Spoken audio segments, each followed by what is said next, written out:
Это хозяйство было 154 место, 153 место занимало из 154 совхозов области.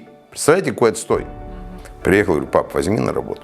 Конечно, отец это был легенда, это человек, который своим трудом все добился. Вот. И тогда пошла грязь. Ну вот, говорит, наконец-то легенда закончилась, хозяйства больше не будет. Чисто сегодня главный выход, это надо пересмотреть вопрос развития села. Ну не в деньгах счастье, понимаете, должно быть удовольствие какое-то в жизни. Разговора мама родная говорит, ой, какое молоко, какой кефир, все вкусное, не дают торговать. Если мы с вами не будем поддерживать своих товаропроизводителей, мы просто сядем на иглу. Сегодня мы стали больше смотреть на технику, которая отечественного производства. С Агромашем работаем, и есть предложение, и будем работать. Мы взяли технику ТК-700 и с импортными моторами, и с рославскими моторами, и видим, что эта техника уже подходит. Завтра мы должны расширяться, но мы должны выпускать ту технику, которая техника будущего.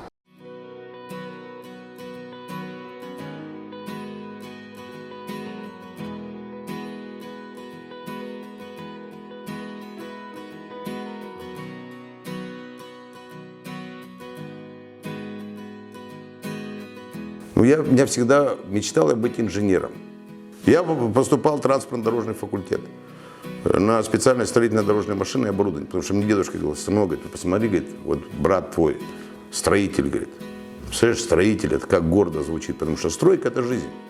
И я поступил на него, закончил его. А вот, наверное, то, что я родился в селе и всю жизнь прожил, и вот эта культура, вот это, наверное, то, что внутри нажито было. У меня родился сын уже после окончания института, и меня тянуло в деревню, откровенно говоря. Я понимал, что деньги, я вам скажу, чтобы вы понимали, тогда или мировоззрение другое было, или воспитание другое было. Но я с практики привозил денег, вот я на Павлодарском тракторном заводе работал, на цехе там, будем говорить, и на сборке, и цех централизации, автоматизации, механизации был. Я в Осакаровке был на практике, я в Молодежном на практике был.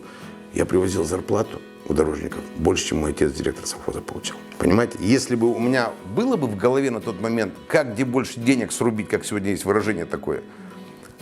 И сегодня я смотрю на наших дорожников, думаю, вот дурак, надо было быть в той сфере. А что, 5 месяцев в году работаешь, а 7 месяцев бамбук куришь. Или здесь круглый год, каждый день, с утра до вечера, все.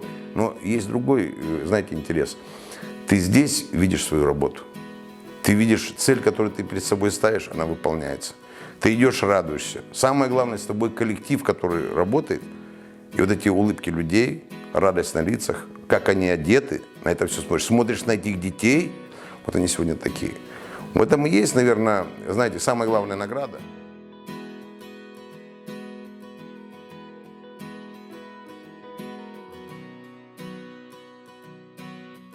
Ему предложили Андреевку и Новоникольск. Он не выезжает, говорит, на Новоникольск. Я говорю, пап, почему на Новоникольск дал добро?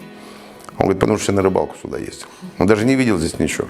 Это хозяйство было 153 место занимало из 154 совхозов области. Представляете, какой отстой? Когда я с отцом сюда приехал, у меня волосы дыбом стали. Это было 11 февраля.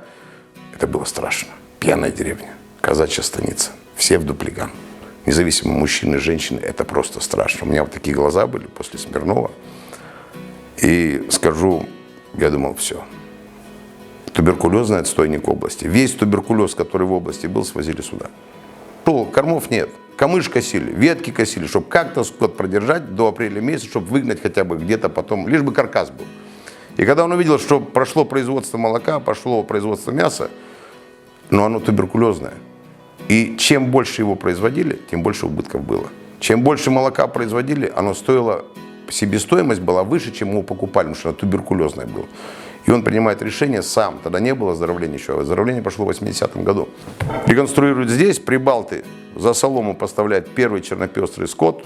Тут, не поверите, вот сегодня кому-то рассказать, с базы просто землю полметра выгребали, свежую землю завозили, чтобы как-то туберкулеза. Досок не было, в каустик смачивали, вытаскивали, обратно прибивали.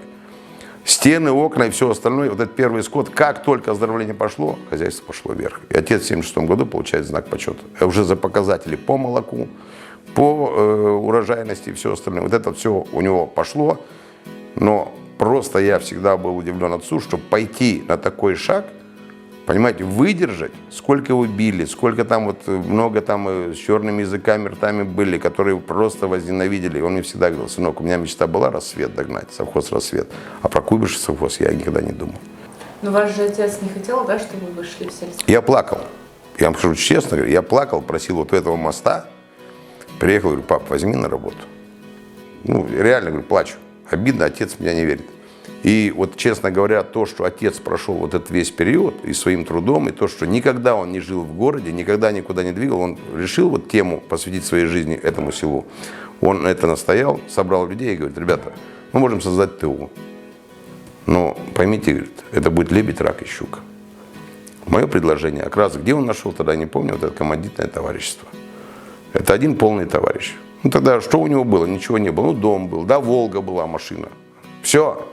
И он говорит: я своим имуществом буду отвечать, если вы мне доверяете. И практически 94% проголосовали, и доли свои отдали Геннадию Ивановичу. И вот тогда все это пошло. Люди видели, что если свет горит у Зенченко, он должен гореть и у них. Если вода у него есть, и здесь вот это люди все понимали, что я ходил в школу, не я ходил, мои уже дети в школу ходили в эту. Я же говорю, здесь в эту школу я ходил, моя сестра, мой сын, моя дочь, внуки мои здесь все прошли и ходят до сих пор. Поэтому делаешь вроде бы как для своих, потому что они не должны хуже, чем горожане, учиться, а автоматически переходит на всех.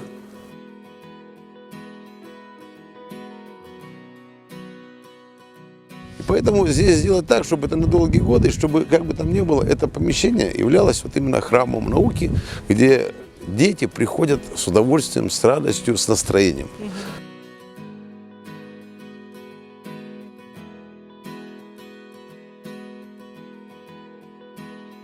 Для деревни пойдет? Да, да, шикарно для города даже. У нас хуже было. Меню работает, дети заказывают меню? Да.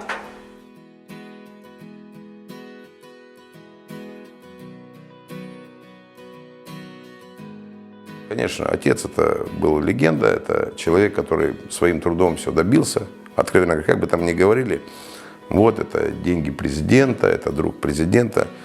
Друг это в полном смысле слова, хотя вначале, когда он первым депутатом был, разногласия были, как селом были, все остальное. Но когда президент прилетел, Нурсултан Абишевич, это в 96 году здесь на поле, тяжелые времена были. Откровенно говоря, вот посмотришь, на него было смотреть, жалко было его. Потому что я реально, где деньги, разруха, кто-то тащит, кто-то не тащит, кто-то бросил. Хлеб, урожай, он прилетел сюда, увидел. Это уже вторая встреча была после того, когда первый парламент распустили, и после этого встреча была на нашей земле, прилетели сюда. Конечно, он говорит: Геннадий Иванович, как? Он говорит: хлеб будет? Тогда, конечно, хороший хлеб, хороший урожай, вот первые фотографии есть. Геннадий Иванович там организовал шоу, и Верхор стоял в кукурузе, он говорит: ну, Александр Ильич, поедем в хрущевскую кукурузу посмотрим. Вот у отца вот это вот всегда было. Садятся в бус, какой разговор, подъезжает, а Хор, он сказал: как только билет сниму, вы должны выйти.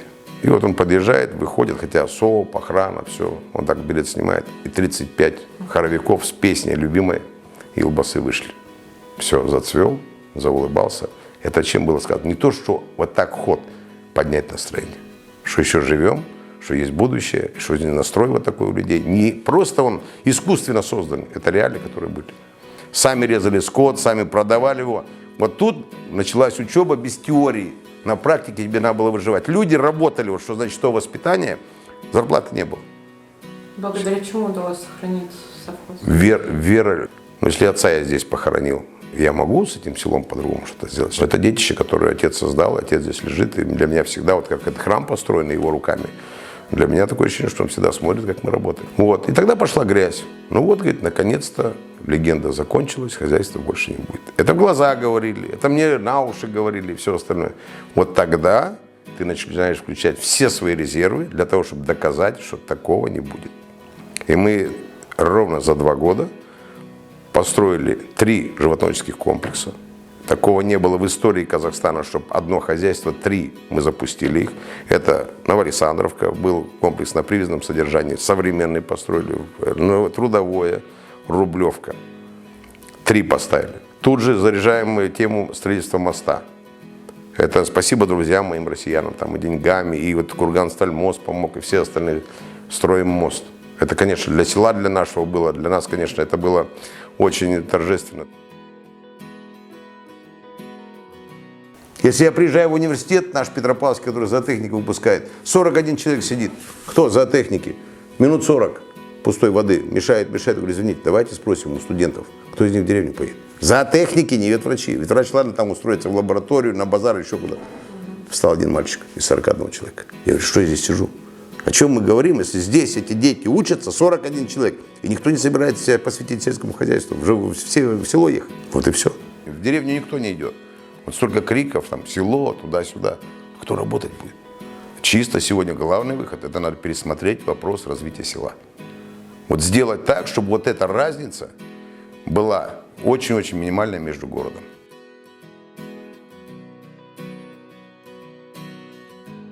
Пусть мне хоть кто-то скажет, или из них кто-то, что я куда-то копейку вывел. Все, что зарабатывается, все, что государство помогает, даем сюда на развитие. Почему? Потому что, не в деньгах счастье, понимаете, должно быть удовольствие какое-то в жизни. И с собой не несешь, это не чемодан, это, знаете, как чемодан без ручки, нести тяжело и бросить жалко. Вот здесь сейчас вливание сюда, именно это покой, в первую очередь, у ваших работников, во-вторых, радость жизни, и в-третьих, у вас будет будущее. И если вы не будете вкладывать не только в производство, но и в село, в социальную сферу, будущего не будет. Я еще раз говорю, людям сегодня уже не интересна зарплата. Людям сегодня интересно, чтобы он качество провел жизнь. Что такое ресторан? Пошло. Сегодня никто дома день рождения не справляет. О свадьбах, похоронах вообще разговор речь не идет. Любые встречи все идут в ресторан. Почему? Потому что ты пришел, независимо от того, 20 человек или 30 человек, ты заплатишь за обслуживание 20 тысяч тенге, принести, хочешь мясо свое, тебе приготовить, обслуживать и все остальное. И самое главное, именинница уходит домой, не надо посуду мыть.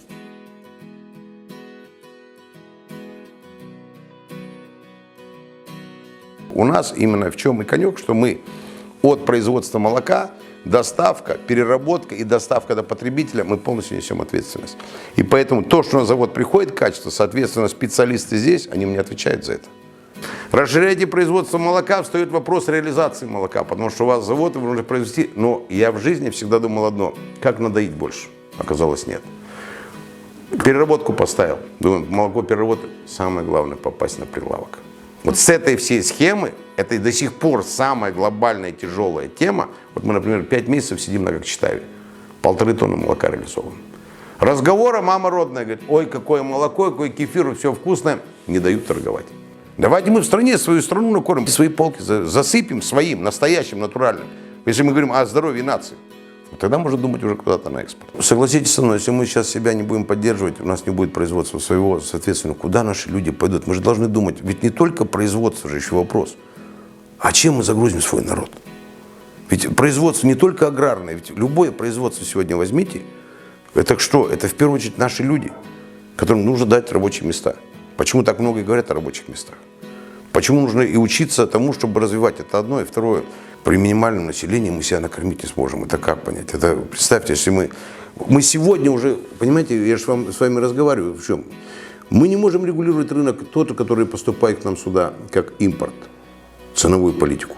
Если мы с вами не будем поддерживать своих товаропроизводителей, мы просто сядем на иглу, вот как наркоманы. Есть?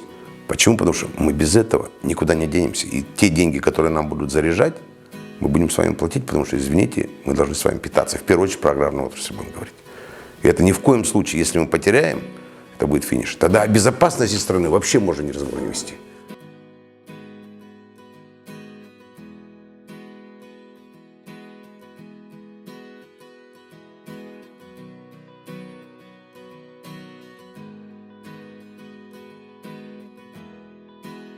Как бы даже у меня, честно говоря, мыслей даже других не было, куда-то в другое место пойти. Уже сразу. Да, то есть я даже учиться пошел, то есть я не стал там никуда там уезжать далеко, то есть элементарно наш Северо-Казахстанский государственный университет пошел на специалиста автомобильного хозяйства, инженер-механик.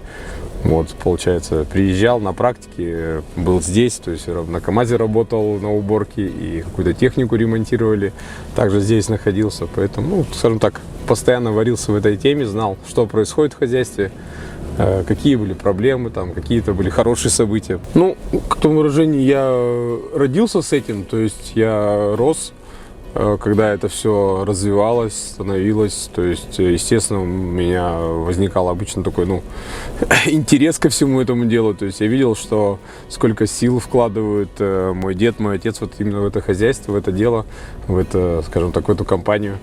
Вот. Сегодня нельзя говорить только об этом селе, то есть сегодня это уже, скажем так, реально такой компания, у которой несколько сел, то есть где также уделяется большое внимание социальной сфере. Вот, поэтому как-то вот реально было бы глупо и неправильно, наверное, что все это просто сказать, ну все, наверное, хватит. То есть, ну вот, просто даже элементарно первоначально это как бы, ну, жалко было бы труд бы и, скажем так, силы там, энергии, которую там потратил мой дед, мой отец, тратить на это хозяйство, искать там развернуться, куда-то уйти. Поэтому, наверное, здесь. Ну и как бы говорю, что как бы это все родное, поэтому хочется продолжать, хочется это все развивать.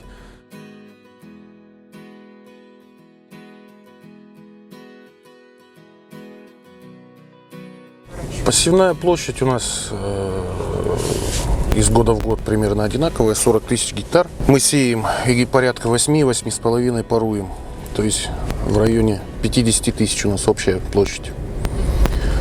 Структура посева: 6 тысяч это лен, 3-3,5 тысячи это рапс, пшеница где-то 17-18 тысяч каждый год, и ячменя 8-9 тысяч. Плюс у нас есть еще картофель на уровне 260-270 гектар каждый год садим. Лук 20 гектар. Вот. Кукурузы 4-4,5 тысячи. Плюс многолетние травы. Это люцерна, костер, тоже посеяны на пашне. Вот такой у нас всего оборот. Средняя урожайность прошлого года: 28 пшеница, 27 ячмень, рапс 21 почти, лен 12,3. Засуха, ну вот в конце июня был дождь у нас, хороший дождь, и он, можно сказать, исправил ситуацию. А посевы прям погибали уже. К 20 июня состояние критическое было у всего. Все остановилось, то есть в росте. Мы работаем по традиционной технологии, но есть в посевах, ну, допустим, льна, мы работаем какие-то элементы нулевой технологии. Ну, например, прямой посев, без подработки, без осенней какой-то вспашки. Ну вот это, получается, люцерна будет 3-й год пользования. Видите, вот после зимы просыпается зелененькая.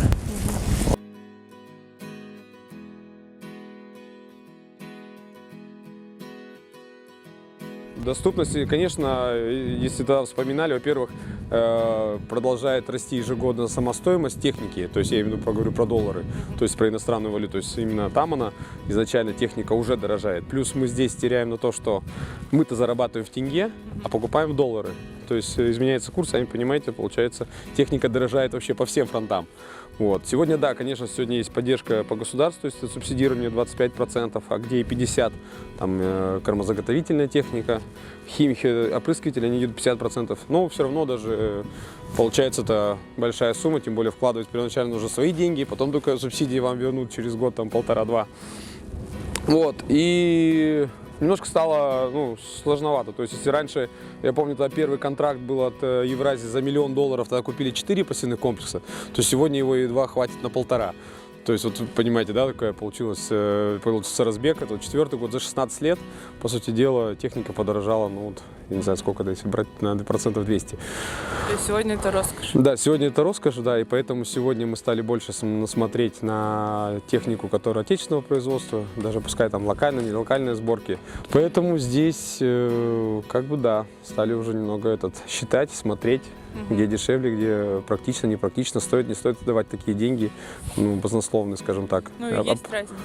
Ну, на сегодняшний день нет. Вы знаете, конечно, нас пытаются доказать, вот, нужно брать современную технику. Ну, конечный результат все равно нужно просто, чтобы техника сделала свое такое дело, то есть посеяла, убрала. Вот. А вот эти современные технологии, ну, я, допустим, приверженец того, что ну, в данный момент нашему хозяйству это прям вот эта вся цифровизация в плане того, что ну, очень сложно весь парк сейчас перевести на современную цифровую технику, потому что, вот я вам говорю, машины первые 2004 года, вот, они работоспособны, то есть они ничем не уступают новым тракторам. Да, может там не те мониторы, может быть не та обшивка кабины, но в целом они делают ту же самую работу. Вот. И сегодня наше хозяйство точно не планирует его списывать. Но по кировцам у нас 744-х 3 штуки, вот, но они приобретались через компанию Урал ТД.